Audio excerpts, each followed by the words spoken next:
the judge is the honor of the court. And the guy's ego, prepares us to hear his ego is up here. By the time we finished the show, he told me, I will never speak to you at your conference. Because at the panel, when they asked him questions, he didn't know the answer. So they asked me the same question, and I knew the answer. And he didn't like that. So that's enough to George. I don't like this. But huge ego. All right, so what I want to do is, there's a chapter in my book called Do You Know, Should You Know? And I keep adding to it, so each book I write is more bullet points to it, more pages to the chapter. And what it is all the little known facts about UFOs that you either heard of or never heard of. Half of them you probably don't know.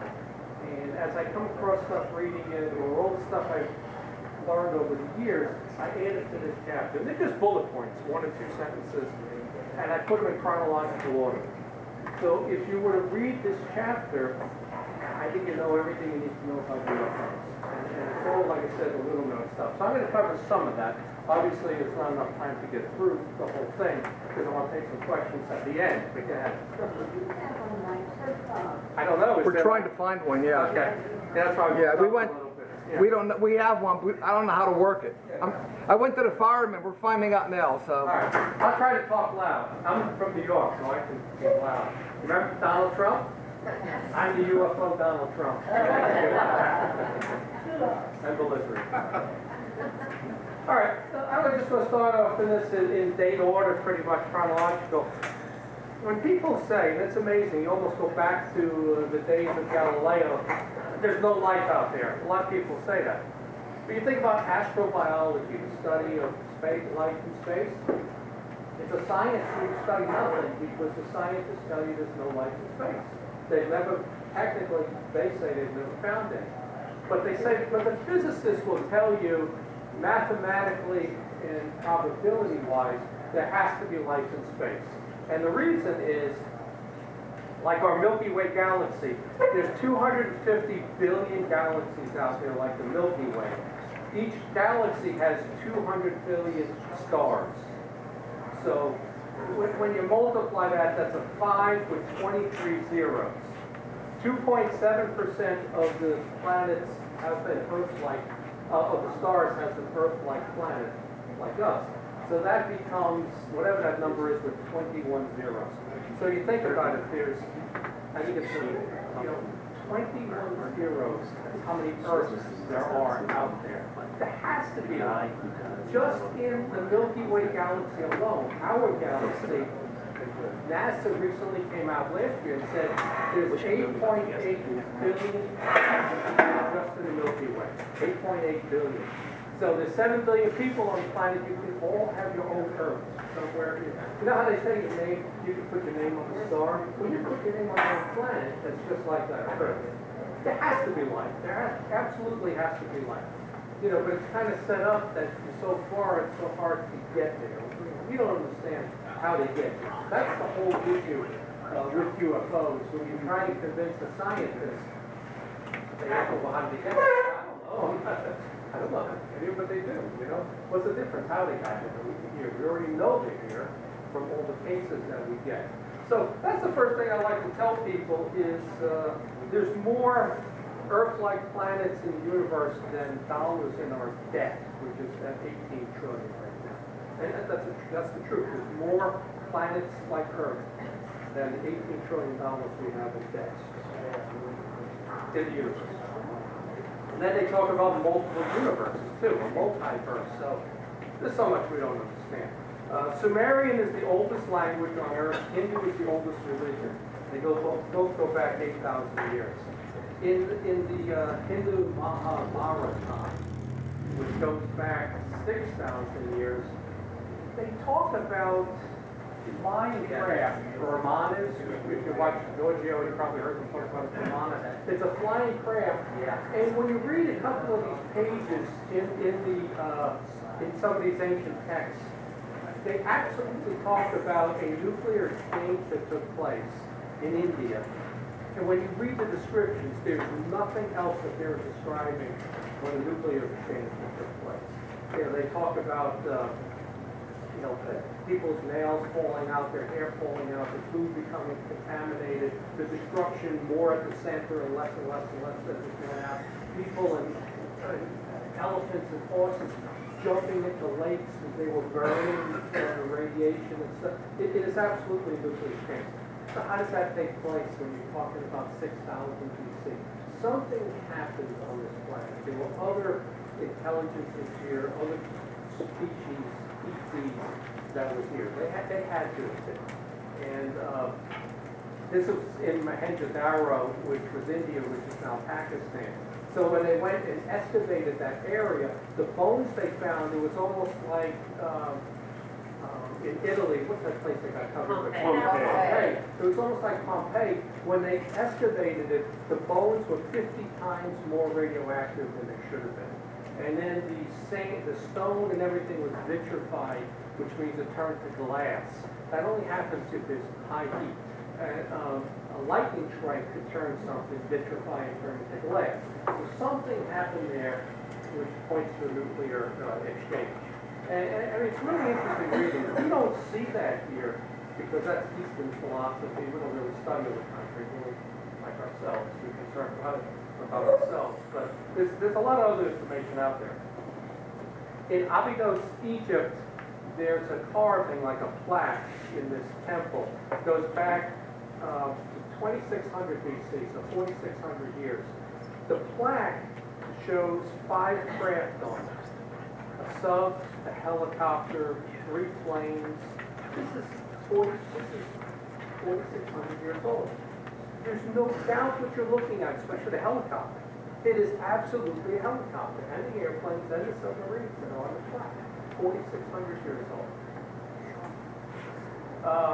593 BC, Ezekiel, if you're familiar with the Bible, he saw something, a wheel within a wheel, with faces, etc. So some people say that that might have been a UFO encounter he had.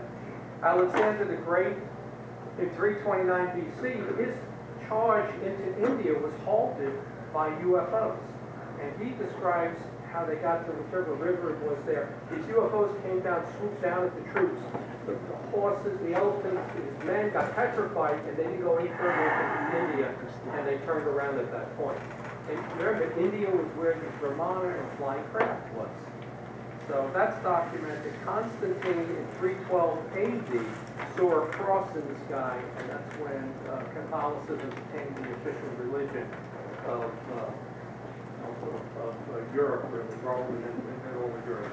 He saw a cross in the sky, and some people say that might have been a UFO. In 1000 AD, in Central America, they found these little trinkets that they thought were flying bugs, and it was in the Smithsonian for years. And they thought it was like a little gold bug that was created. And then an engineer took it and built a model, and it flew. And he goes, it has a rudder on the back. No bug has a rudder on the back. It's just not made that way. So, and then he attached, like, you know, a little rubber band propeller, and the thing flew. And he proved that it was aerodynamic and it was actually a plane. And it looks like a plane. So the Smithsonian, this is 1,000 years old in Central America. The Smithsonian then removed it from the shelves. And you can't buy that anymore. That's the little thing that Giorgio wears on his lapel. If you ever see it, that's what that is. You know. So where are they hiding it? With what? Where are they hiding it? Well, they don't sell that. Everything that they kind of discover, they debunk it, or they don't put it out. I could give you a whole talk on giants. I used to laugh about it. You know, saying that, oh, giants, come on, giants. You know, but I've done all my research into it. And it's true. There have always been, they get killed, and then, as a matter of fact, what's going on right now is, I think it's in Laughlin, Nevada. There was a cave there where the Indians cornered the giants into the cave, and then they lit it on fire with shrub brush and killed them all. And he says the Smithsonian covered it up, and they've been doing it for years. He actually sued them because he has a femur this tall. The femur of your leg this tall. There's a picture about there. It's going to the Supreme Court. He says the Smithsonian has covered up his proof. that there have always been another species or those giants. And I used to say, John, the more I look, the more I find. yes, I was part of a team that we recovered that, and it is covered up. Okay. I saw the evidence. But it's amazing, but it's always Right. been in there, it's been in the Bible with Canaan in Mexico, Yes. you know, and they killed these guys. They had 2 rows of teeth, they were, 8, 9 feet tall, but you can find old newspaper articles from Nevada, from Texas, etc., where they talk about it. This picture has been in the newspaper, but nobody has the bones anymore because they get taken. It's just like when they find jewelry, chains. It takes, I'll get to your question, it takes 250,000 years to form a coal deposit, right? 250,000 years. In mining, they'll be mining and the coal deposit breaks open, they find a gold chain. They find a pendant, you know? They find a vase, a gold vase. How did it get in there? It's 250,000 years old. The scientists in the Smithsonian say, it was planted there, your train dropped off your neck and it landed in the coal. It's not real, you know, but it is real. Yeah, what are you going to say? I remember an article in Faith magazine about giant Indians that lived at McKees Rocks Okay. down in Pittsburgh. Yeah, I'm not familiar with that, but there's so much proof out there of these giants. And actually, I do have another presentation where I talk a lot about that, and I show you a lot of the pictures and stuff. But here's the other thing, when you really get into this, where did the giants come from? If you believe in the biblical version of the fallen angels, right? What happened was they were able to materialize because they were angels, Lucifer and his fallen angels. They were able to materialize. They mated with human females. They had children. The children were the Nephilim, and the Nephilim were the giants. So people say, "Oh, none of that's true." None of that's, well, it is true because there were these giants on this planet. And here's the bones, and you find the bones. But when you find it, it's like a UFO. People say with MUFON, well, you know, I have a box at home. It's got my kit, it's got my gloves, and a whole thing to put on, my mask, and everything I need. And they say, well, how are you going to get? I got 40 minutes to get there and get a relic of this UFO or something before the military goes up. Because anywhere in the U.S., they will be there within 40 minutes. How long did it take to get to Kecksburg? Really, from the time it came down, 30, 40 minutes, an hour, they started showing up. Within about an hour of some, at least minimal military began to show up, according to some witnesses. Yeah, and that's probably the 3 that Blue Book says shows up, but there was 25 armed soldiers that came later. You know, more than that. How'd they get there so quick? They had to be tracking that. Yet NASA says they didn't track anything on radar. So, but it's all interesting. Let me see how far we get on this. If I don't get through it, you can read it in my book. All right, let's see. Columbus, in his journal, it's written, Columbus was drifting southeast. He was going to miss North America. He might have hit Aruba, which might have been better. But what happened was he saw this bright light in the water under his ship. And then it came out, and it was in the west, and he saw it, and they turned towards it. That's how he landed. Otherwise, he might even miss South America. They might have died at sea or ended up in Antarctica. And it's in his journal. That he saw a UFO. USO became a UFO. The first recorded UFO in the United States was in Charles River, Boston, Massachusetts. It was reported by the governor, John Winthrop, in 1639. The first crop circle that was documented was in England in 1678. They called it the mowing devil because they couldn't figure out how they done something like mowed it. I didn't know they had mowers in 1678, but that's what they had. That's what they called it. The first cattle mutilation was 1967. That was that horse lady. If you've heard that story, Linda Moulton Howe worked on that. I've gone a step further. People criticize me on this. I say the first human mutilation. When you look at what they did in the cattle mutilations, what other event was very similar to that? 1888, Whitechapel, England, Jack the Ripper. Think about what he did. It's exactly the same as the cattle, and they never caught him. Now, how do we know that there was a Jack?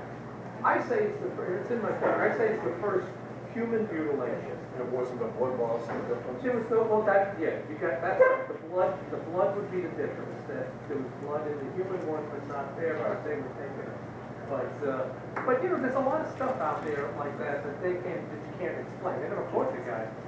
Let's see, George Washington in 1778, in his journal, it says that he had 3 meetings with green-skinned neighbors. They gave him the coordinates for the British. Washington wasn't a good general. He was losing a lot. And he was able to get out of that forge because he was given reconnaissance. So nobody knows who these green-skinned Indians were that helped him. And maybe what they were trying to do is they interfere with us. You know, they try different forms of government. You know, why are there so many different forms of government in the world? So maybe they wanted to try this democracy and they were helping us, you know, as a possibility is what happened with Washington. In 1917, in the Red Baron, in his journal, he says he shot down a 100-foot silver saucer over France. Also in 1917, you have Fatima, Portugal. If you're familiar with that story, some people say those were UFOs when they said they saw 2 suns darting around the sky. One flew down, it was a rainy day, it had been raining, came so close and it was warm air, it dried the people off. And they say that that was a UFO. The only problem I got with the UFO or demonic explanation is they gave 3 prophecies. And unless these things come from the future, how do you know what the prophecies were, right? So Because time isn't linear. possibly, well, that would be maybe coming from the future. They know what's going to happen, and they give that explanation. Because it's all in the now. Okay. 1918 was the Spanish flu. 60 million people died. Some people say this was a virus that came in from space, either on an asteroid or meteor. But even the Black Plague that started in China, people are wondering now, was that something that came in from space, or was that an ET species trying to get rid of the humans? They've tried a number of different times if these plagues come from them, let's say.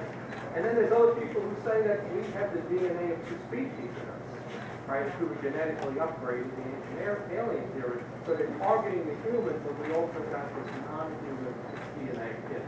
So maybe that's why they can't kill us off. The modern UFO era, people say started with Roswell, okay, 1947. I absolutely disagree. I say the modern UFO era started in 1942 with the Battle of LA. If you look at the Battle of LA, it was 3 months after Pearl Harbor, so everybody's dead. But what you have is civilian witnesses, military witnesses. They see, I think it was 11 silver discs flying in from outer space.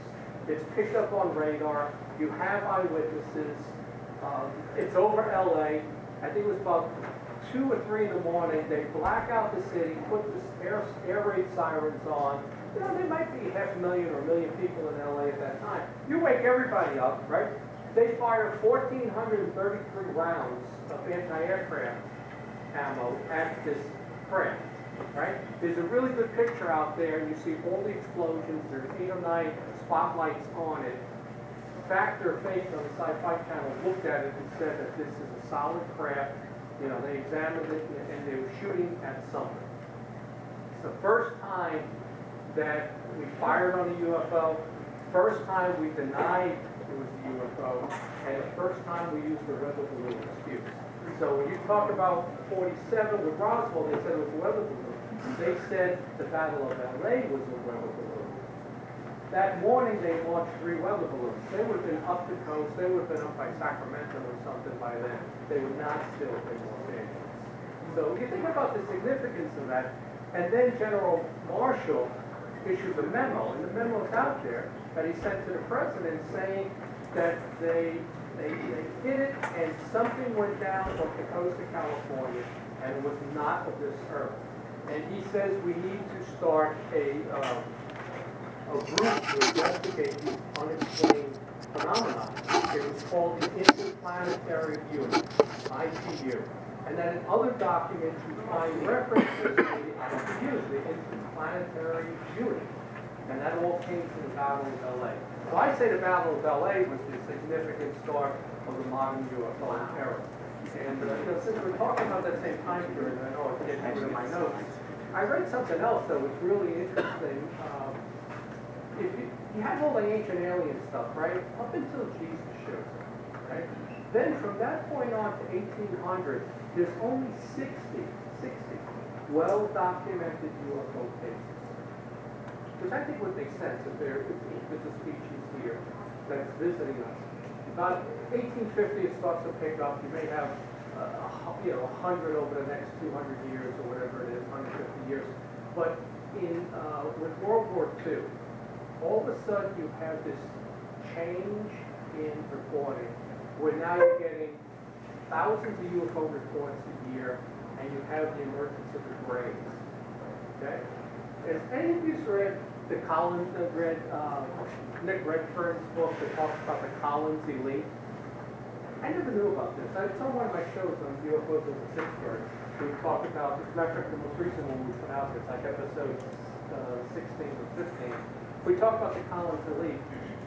Nick Redfern did about 4 years worth of research. Actually what happened is MUFON, Nebraska State Director was a reverend. And he had a military source that gave him information on the Collins Elite. And he turned it over to him because he was a UFO investigator and he did not, right? So he got Redfern involved. This is a really interesting story. And I don't know how people make this stuff up. What it was about was, ever hear of Aleister Crowley, the demonologist, he claimed to be the Antichrist, British guy. He comes over to the United States. In 1918, he conjures up a being, an elemental, a demonic being. He drew a picture of it. It's a gray. It was the first drawing of a gray ET. It looked spindly. The only difference is the big head, it doesn't have the big eyes. Big head, spindly body, 3.5, 4 feet tall. He draws up the first drawing of a gray alien, but he says this is a demonic creature. So he has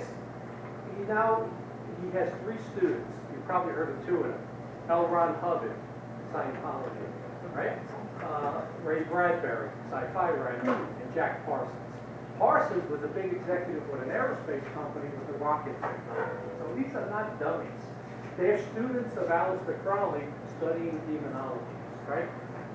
Parsons becomes his heir, claims to be the Antichrist, conjures up a female entity, right? Then Parsons, he's trying to, like alchemy, he's doing all these chemical stuff in his basement, it blows up. He really got blown apart, he dies. But that's 1940, I think it was 1942 or 1947 that he conjured up the female. So now the CIA, the FBI investigates this, turns it over to the CIA, and they say that what happened was they opened a portal, and these things came through. Now whether they're demonic or just from another dimension, with the start of World War II, with the Foo Fighters and the ETs, from that point on, you got a tremendous increase in UFO activity. Some people say it was because of the atomic bomb. But the atomic bomb was 45. This started around, really from 1939-40 on, this started. And that's when these guys were doing these demonic experiments. And, but this is now a branch of the CIA called the Collins Elite. You should look it up on your smartphone. And they started out investigating the paranormal and demonology, and then branched into UFOs to try to explain the whole thing. Their conclusion is there are no UFOs. It's all demonic. That this is fallen angels, it's demonic. Even when you see it, they're projecting a telepathic picture in your mind. Or, and I don't agree with this part, they say that they were able to actually materialize a craft in those grays. That's what was found at Roswell. And they say that Roswell was real. So I didn't know about any of this until we had Nick speak at the Pittsburgh UFO conference at WCCC last year. He was telling me about it, so I bought his book. And a lot of it makes sense. But I don't agree when they say it's all demonic and a trick, right? We're dealing with 2 phenomena here. One are explorers and ambassadors from space.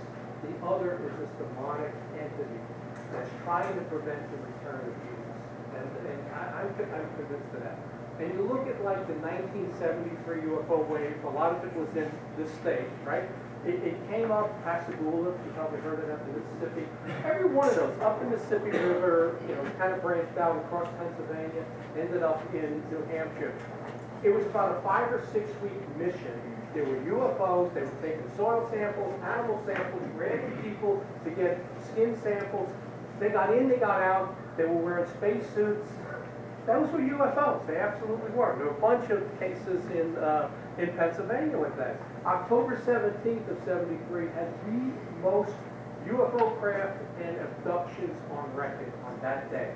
They had to get in, do it, they just arrived, they had to get their sample, human, soil, animal, and get out. That's exactly what happened. Those are scientists from some other planet.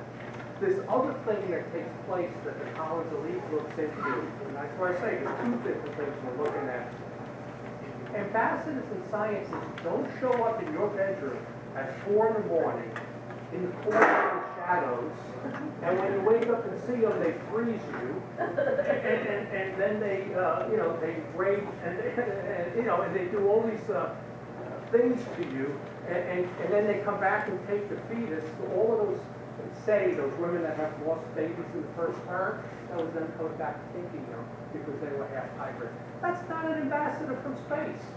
You know, that's, and then what you do is you look at the 10, take demonic possession, list the 10 things. Take this late night abduction, list the 10 most prominent, it's exactly the same.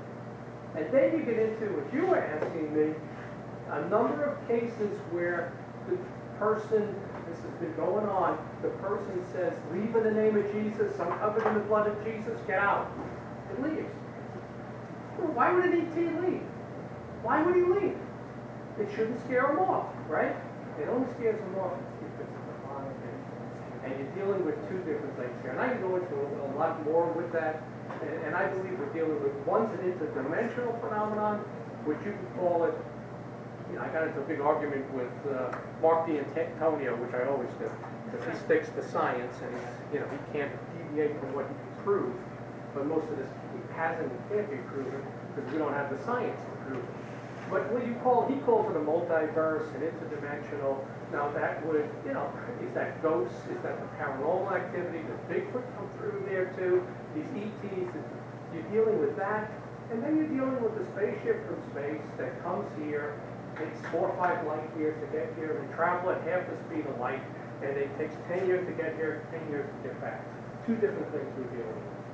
But it's so hard to get people to see that. And the scientists won't accept it because they can't prove it. Well, that's their ignorance. That doesn't mean it's not happening. So a lot more, and as a matter of fact, I have a new book coming out called Case for UFOs. And a lot more detail in that book with a lot of the stuff I just told you. But, all right, let's get deviated here a little bit because this is an important story.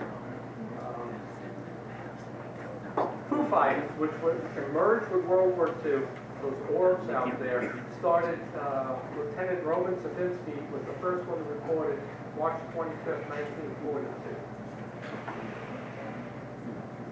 1944 in Loreto, Italy, we're fighting the Germans. All of a sudden we see a UFO, it's documented. Both of us, first time we're on the same side, we turn our anti-aircraft guns and fire at the UFO. Hitler, 1945, he killed 62 scientists and concentration camp workers that were working on the Bell Project. He got rid of all the people that were involved, and he killed them all. And then Kammler gets involved. Kammler takes this technology and he leaves because he realizes World War II is lost. So he either came to the U.S. and gave us that for immunity, because he's only mentioned once at the Nuremberg trials. Nothing ever about Kammler. Or he went to Argentina, where the Nazis had a false plane. But the Bell Project is what some people say Kecksburg might have been, or might have been a government project that's similar to Bell that we were working on. So, I mean, it's only 4 explanations, right? It's a meteor, it's an ET, it's the Bell Project or some other government. And there have capsule. been numerous other possible theories, but we'll talk about that later. Yeah, okay. So that's why I bring up the Bell, because they say it may have been. But they talk about if you compress and spin mercury, it loses 89% of its gravity and lifts off the ground, but it becomes radioactive. And scientists die, chlorophylline plants, can see stuff. And so Hitler was greatly into, I can talk about Hitler for a long time too. He was into the culture. We may just do that, and we'll get to this. But again, this all starts really with the rise of Hitler, the modern UFO and all of these sightings. And it's different than what took place in Egypt and prior to Jesus, let's say. It's different, very different. So Hitler was, he was into the occult. Because what he wanted to find were items. He wanted the Ark of the Covenant, the Spear of Destiny. He felt these things had power. And if he had them, he wouldn't win World War II. And he was into the occult. He got involved with the Food Society and the Thrill Society. The Food was men, Thrill were female members. Maria Orsic was with the Thrill, got him involved. They convinced him that there was another species living on this planet, crypto-terrestrial, that resided under Antarctica. Antarctica at one time was Atlantis. Right, but our rotation changes, it's now in the South Pole, but there's still a species that lives underground. They use crystals as their power source, and if you can get those crystals, you now have a super weapon. Hitler believes it's lock, stock, and barrel. He sends his SS in 1939 all around the world, looking for the Spear of Destiny, the Ark of the Covenant, the Brill Society. He invites Admiral Byrd in, I think it was 39, before World War II started, or 38, to speak to the German scientists, military, about this flight over Antarctica, tell them what he saw. And he said he saw portions where there was no ice and snow, where it seemed to be green land and stuff like that. Greenland, green land, because we're at the other side of the planet. But so he gets this whole, but Hitler's plotting this whole time. He has an agenda to find the Brill Society that lives on there. So, and then people say a lot of what Hitler came up with was this occult stuff, maybe alien technology. He sent his SS out to find all of this stuff. What happens after, well, Kammler, when he realized it was lost, blows all the stuff up. He was in charge of all these special projects, and he leaves. Nobody knows where he went. He either came to the U.S. or he went down there. It was a fallback plan, Schwaben land. They had agreements with Juan Perón. Juan Perón issues 1,000 patterns to Nazi scientists. And there was a lot of Germans that went there. And what happens, though, a few years later is Operation High Jump. So this is after World War II. I think this is now 46 or 47.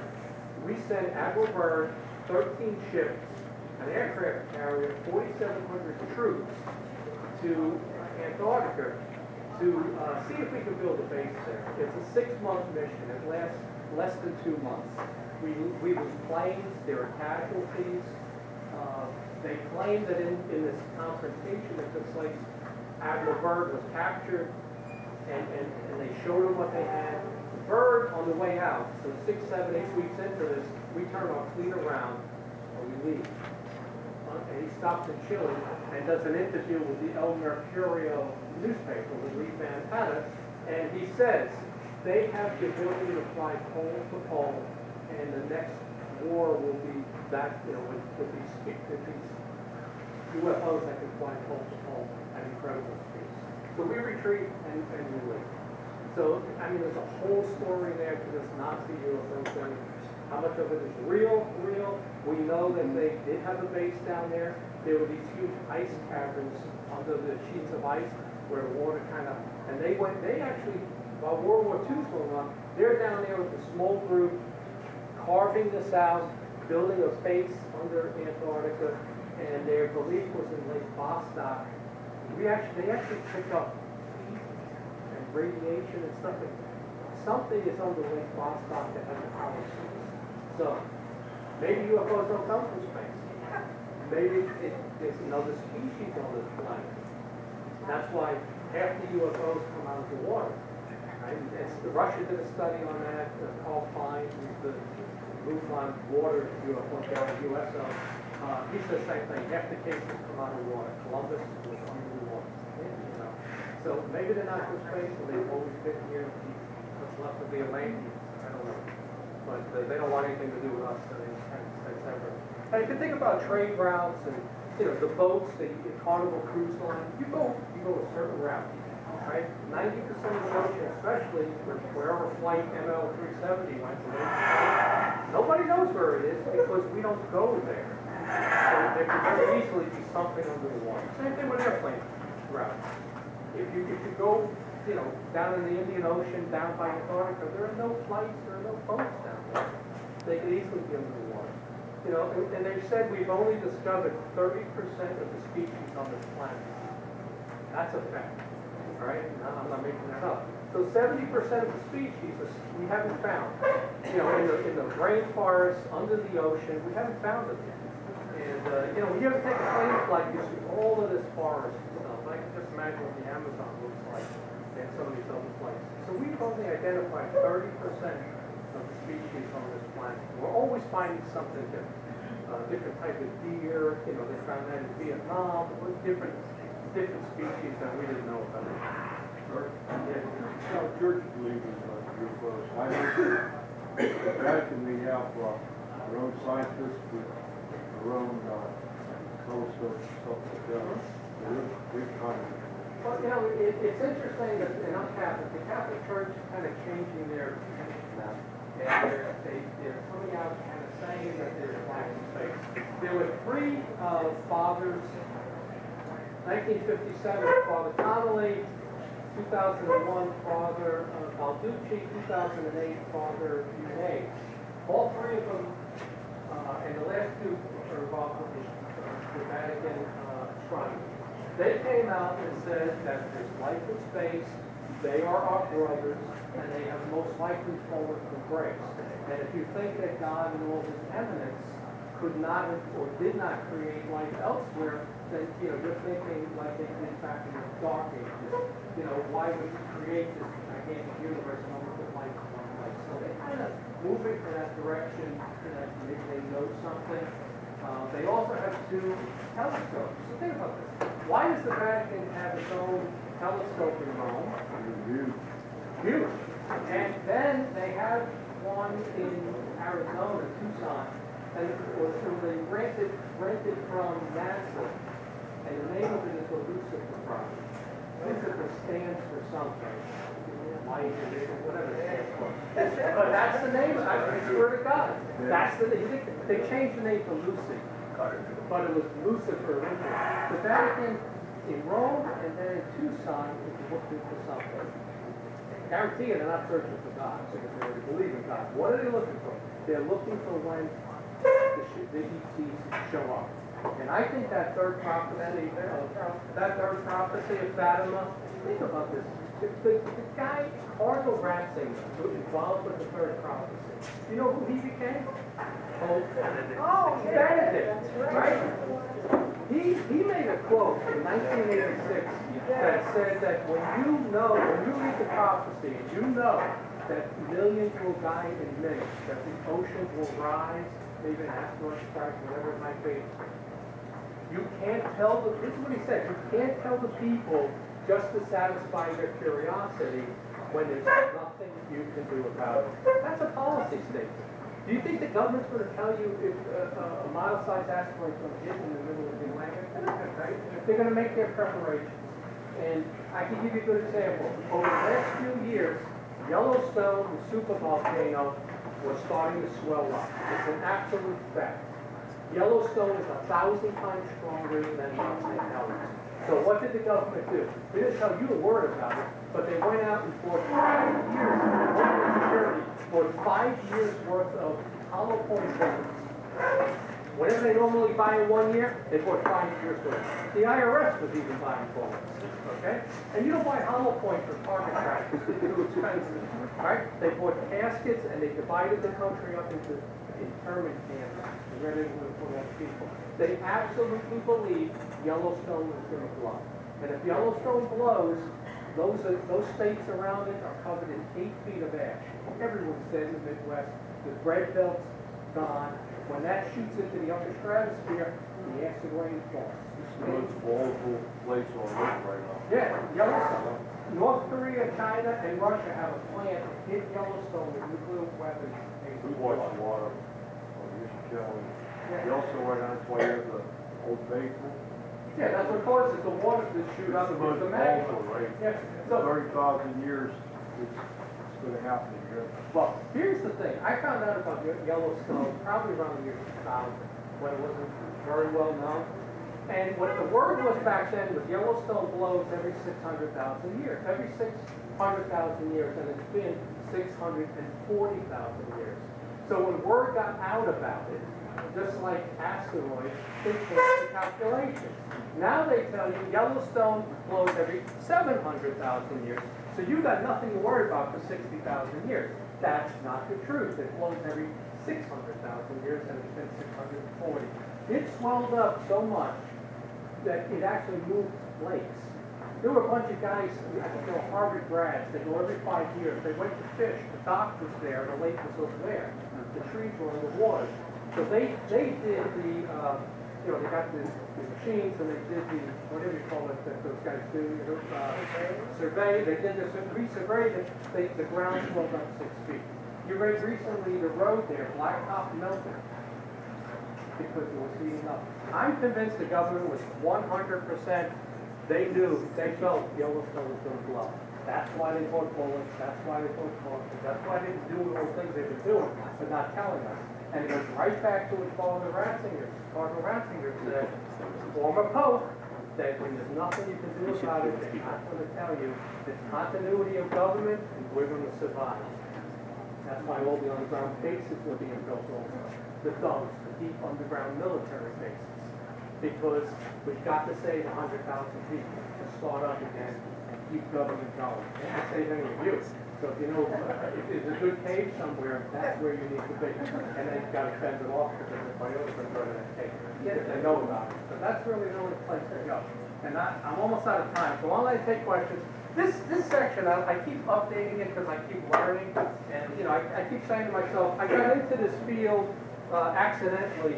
I was writing my first book, which was 12/21/2012, The Prophecy. It was a sci-fi book. And I said, well, I'm starting to look into it, and I come across all these cultures talking about, star people who on flying shields, whether it's the Romans, the Egyptians, etc. So I said, I'm going to get into UFOs.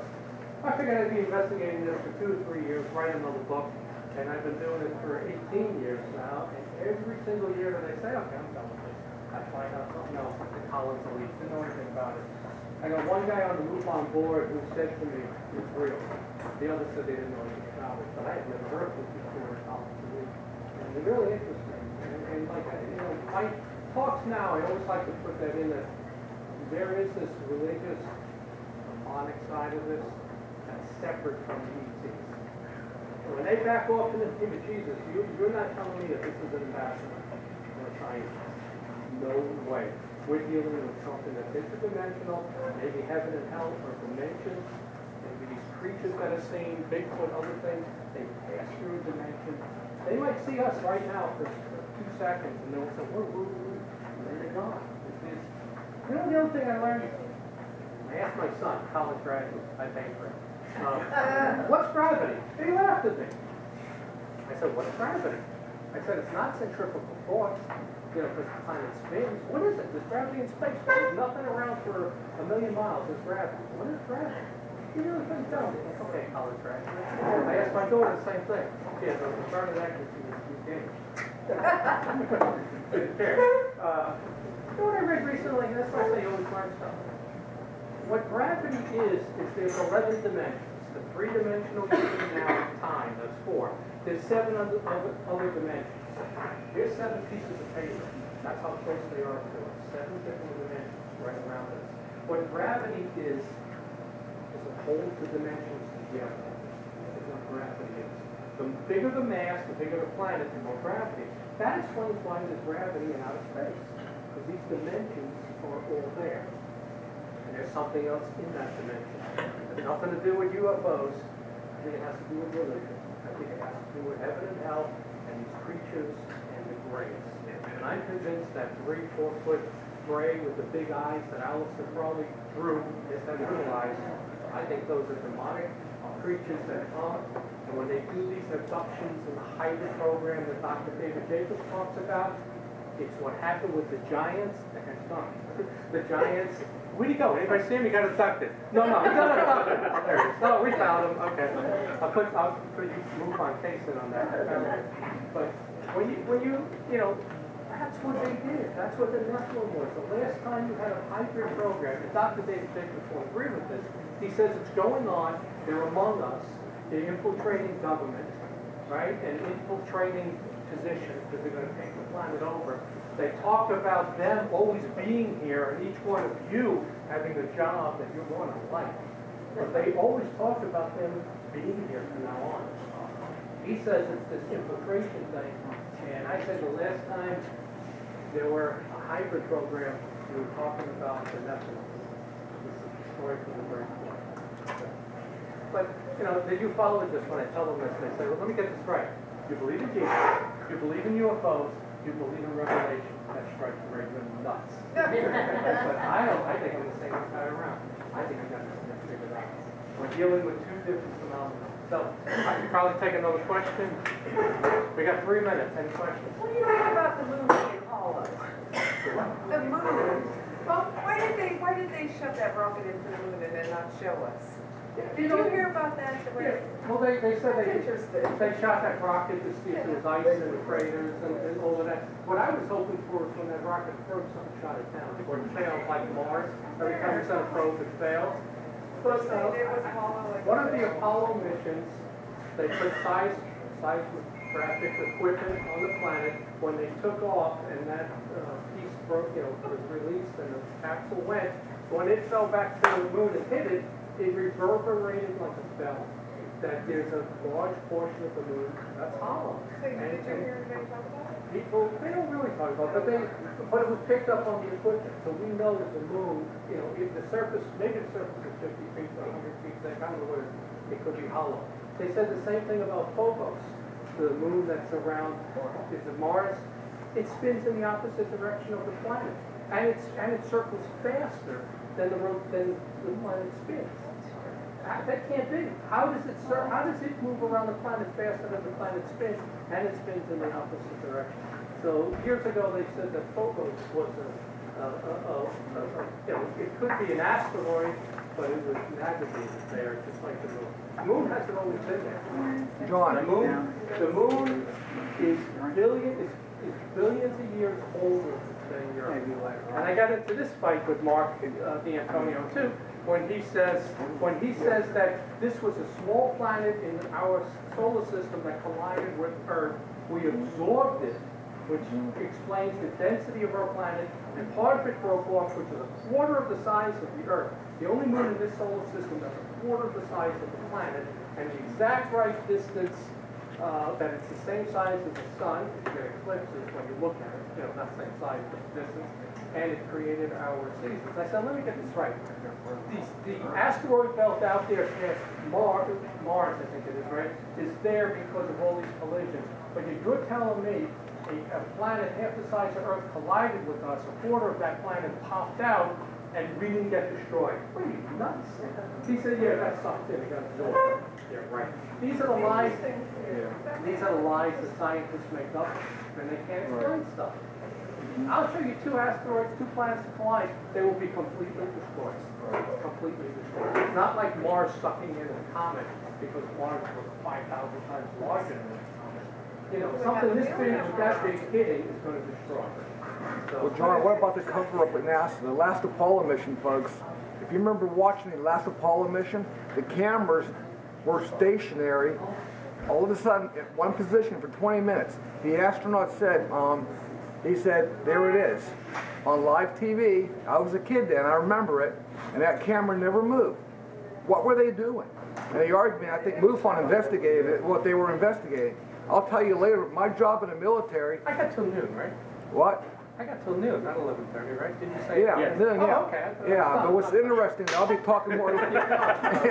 But what's interesting is I'll be talking more later. You know, what he's talking about, I absolutely have seen the evidence, okay? That was my job. I could be killed, which I have a high security clearance. I was told, keep your mouth shut, photograph. I work with Jacques Cousteau. So everything he's saying is true. Absolutely true. He was probably killed, and what you're looking at Yeah. is some sort of Yeah. android.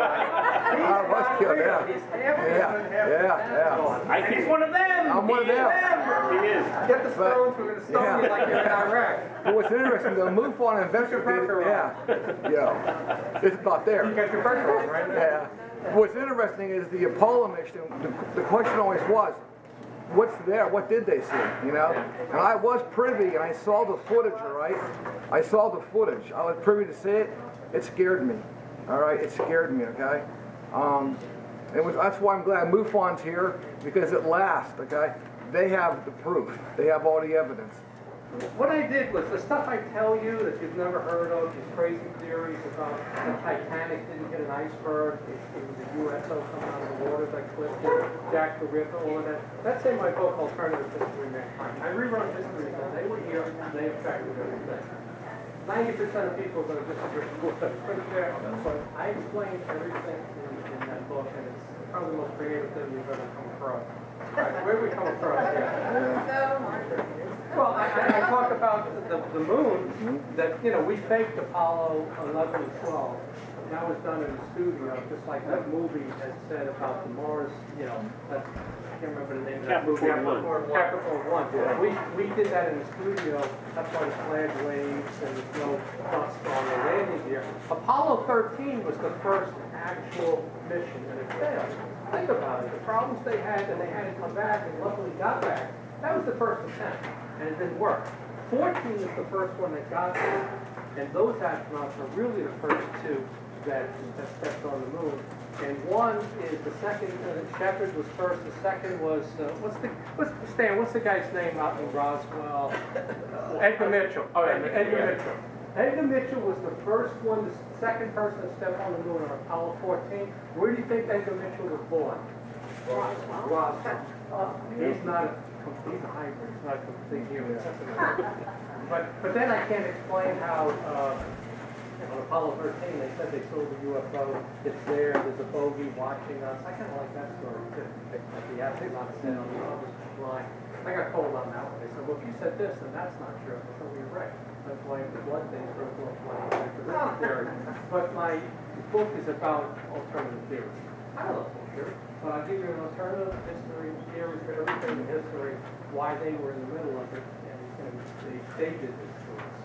You know, John, excuse me a second. Social experiment. Before I forget, I had a phone call. I'm not sure if they're here, but somebody had called me and they wanted to find out if you could talk briefly about your commentation on the show about the Vietnam boat going up the river and it being attacked. Yeah. If you could just touch on that briefly. That's the HMS Hobart. And what happened in Vietnam was, it was really interesting, Vietnam. I was deployed a couple of years too late, and I served in Vietnam. But the North Vietnamese did not use helicopters until the end of the war. But what our military would say was, we see a helicopter. It was a UFO. They didn't have helicopters. We did. They didn't. And they didn't bring them until the end. So what happened was, that's how they would refer to it. You know, like Apollo says, when they say Santa Claus, that means it's a UFO. Right? So what happened was, we sent a jet or two up to go after this UFO. We're firing at it. The UFO leads our plane right at the USS Hobart, Australian destroyer.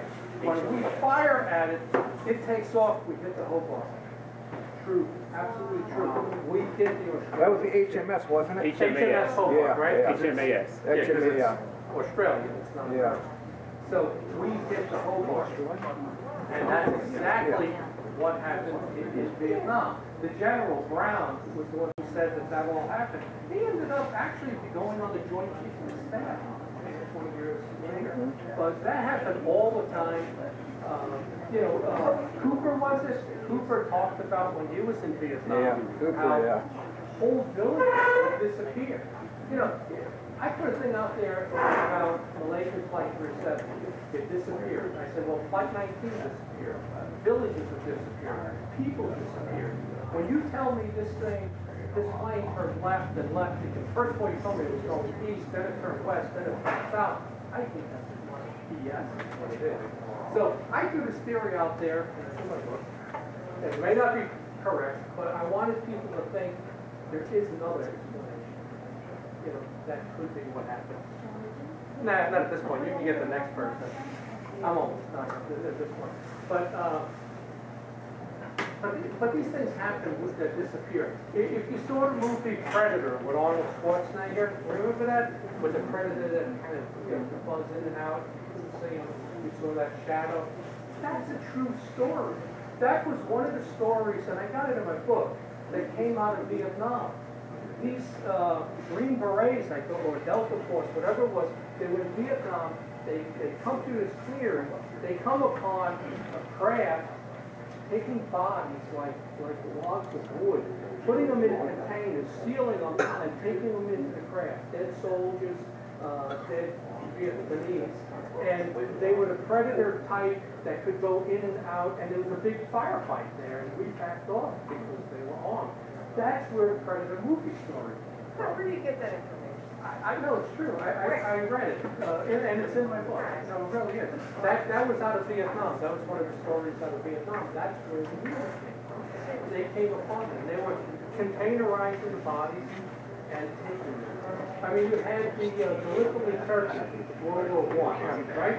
You have a battle there between the British, I guess the Turkish, I don't know who the British, Germans, they were in Gallipoli Turkey, and they're fighting. There's 800 British troops. This fog rolls in, rolls out, the troops are gone. They're gone. And all the, where'd they go? How'd they escape? They tried to escape somehow. They followed the fog out. They're gone. But those guys never returned home. They never reported. They were gone. You know, they disappeared. The Roman Legion, that movie, you ever saw the movie Eagle? That Roman Legion up in Rendlesham Forest, where the place where the base was, but the Roman Legion, the whole Legion disappeared, 6,000 men. They didn't find one trace of them when the Romans went back up to find what happened to our Legion. And it's not to, come down like snipers and kill 6,000 Roman troops. They disappeared. There's a village in Alaska where all of a sudden this village disappears, right? Food is on the table, the dogs are in their pens, and all the people are gone. And every grave was dug up. Middle of the winter, frozen ground, the graveyards were dug up, and the casket and the bones were gone. Gone. Who dug all of that up? And it's gone in the middle of the winter. And they filled those holes, they said, with like feces and refuse and all of that stuff.